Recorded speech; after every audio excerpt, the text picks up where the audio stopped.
Evangelho segundo Marcos, capítulo 14. A consulta dos sacerdotes.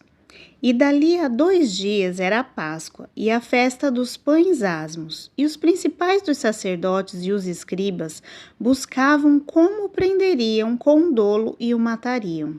Mas eles diziam: não na festa, para que porventura se não faça alvoroço entre o povo. O jantar em Betânia. E estando eles em Betânia, assentado à mesa em casa de Simão o leproso, veio uma mulher que trazia um vaso de alabastro com unguento de nardo puro, de muito preço. E quebrando o vaso, lhe derramou sobre a cabeça. E alguns houve que em si mesmos se indignaram e disseram: para que se fez esse desperdício de unguento? Porque podia vender-se por mais de 300 dinheiros e dá-lo aos pobres, e bramavam contra ela. Jesus, porém, disse: deixa, para que estais a molestando? Ela fez-me uma boa obra, porque sempre tendes os pobres convosco, e podereis fazer bem, quando quiserdes, mas a mim nem sempre me terás.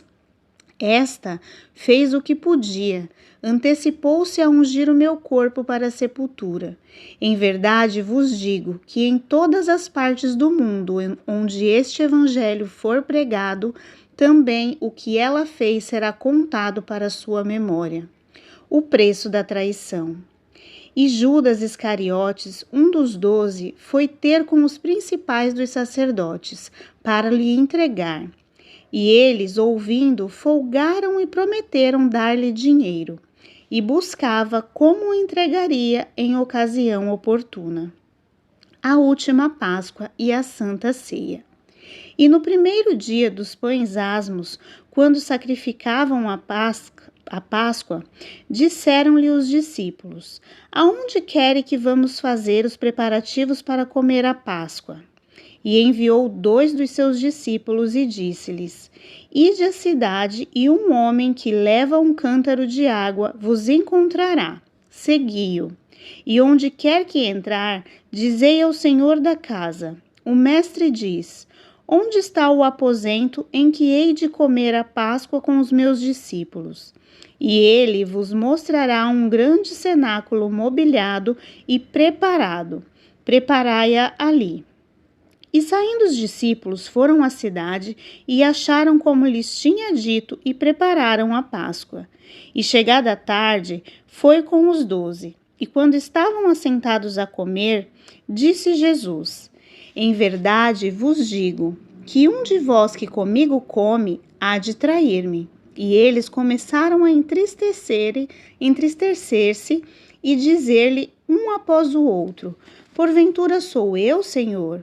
E outro: porventura sou eu, Senhor? Mas ele respondendo disse-lhes: é um dos 12 que mete comigo a mão no prato. Na verdade, o Filho do Homem vai como dele está escrito, mas ai daquele homem por quem o Filho do Homem é traído. Bom seria para o tal homem não ter nascido.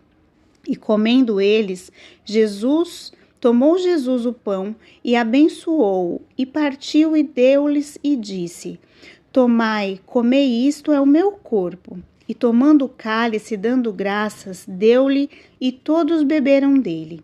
E disse-lhes: isto é o meu sangue, o sangue do Novo Testamento, que por muitos é derramado.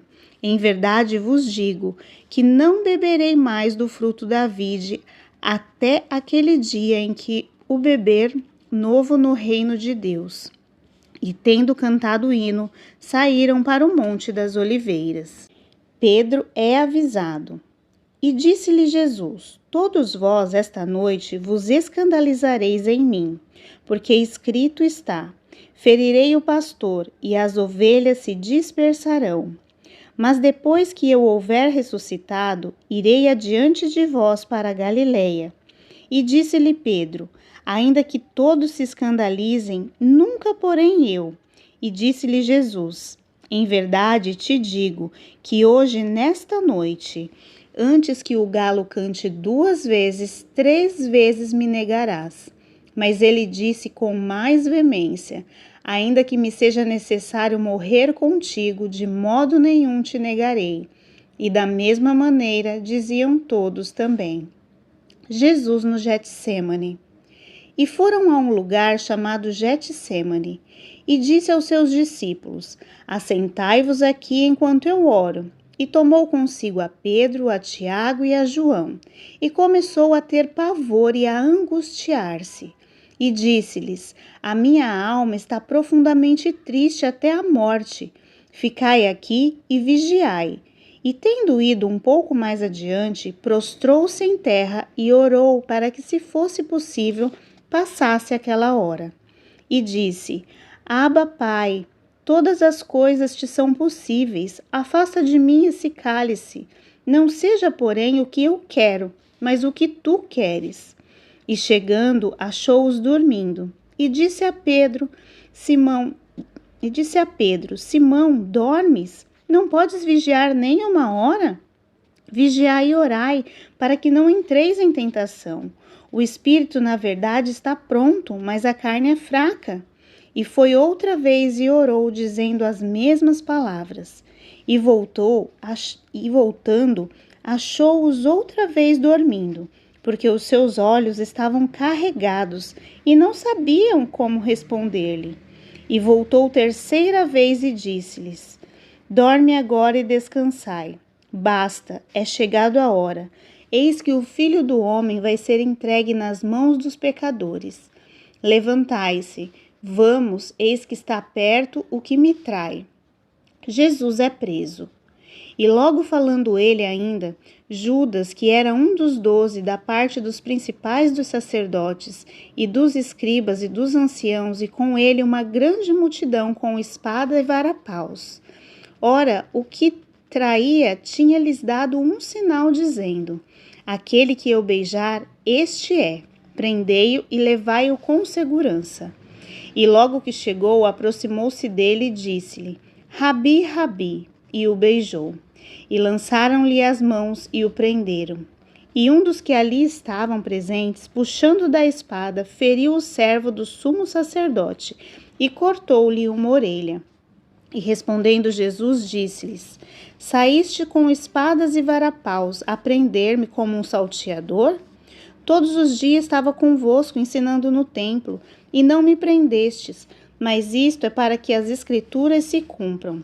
Então, deixando, todos fugiram, e certo mancebo o seguia, envolto em um lençol sobre o corpo nu, e lançaram-lhe a mão, mas ele, largando o lençol, fugiu nu. Jesus perante o sinédrio. E levaram Jesus ao sumo sacerdote, e ajuntando-se todos os principais dos sacerdotes e os anciãos e os escribas, e Pedro o seguiu de longe até dentro do pátio do sumo sacerdote, e estava sentado com os servidores, aquentando-se ao lume. E os principais dos sacerdotes e todo o concílio buscavam algum testemunho contra Jesus para o matar e não achavam, porque muitos testificavam falsamente contra ele, mas os testemunhos não eram conformes. E levantando-se alguns, testificavam falsamente contra ele, dizendo: Nós ouvimos-lhes dizer: Eu derribarei este templo e constituí-lo por mãos de homens, e em 3 dias edificarei outro, não feito por mãos de homens. E nem assim o seu testemunho era conforme. E levantando-se o sumo sacerdote no sinédrio, perguntou a Jesus, dizendo: Nada respondes? Que testificam contra ti? Mas ele calou-se e nada respondeu. E o sumo sacerdote lhe tornou a perguntar e disse-lhe: És tu o Cristo, filho do Deus bendito? E Jesus disse-lhe: Eu o sou. E vereis o Filho do Homem assentado à direita do poder de Deus e vindo sobre as nuvens dos céus. E o sumo sacerdote, rasgando os seus vestidos, disse: Para que necessitamos de mais testemunhas? Vós ouvistes a blasfêmia. O que vos parece? E todos o consideraram culpado de morte. E alguns começaram a cuspir nele e a cobrir-lhe o rosto, e a dar-lhe socos, e a dizer-lhes: Profetiza. E os servidores davam-lhe bofetadas. Pedro nega Jesus. E estando Pedro embaixo no átrio, chegou uma das criadas do sumo sacerdote. E vendo a Pedro que se estava aquentando, olhou para ele e disse: Tu também estavas com Jesus o Nazareno. Mas ele negou, dizendo: Não o conheço, nem sei o que dizes. E saiu fora ao alpendre, e o galo cantou. E a criada, vendo-o outra vez, começou a dizer aos que ali estavam: Este é um dos tais. Mas ele o negou outra vez. E pouco depois, os que ali estavam disseram outra vez a Pedro: Verdadeiramente tu és um deles, porque és também galileu.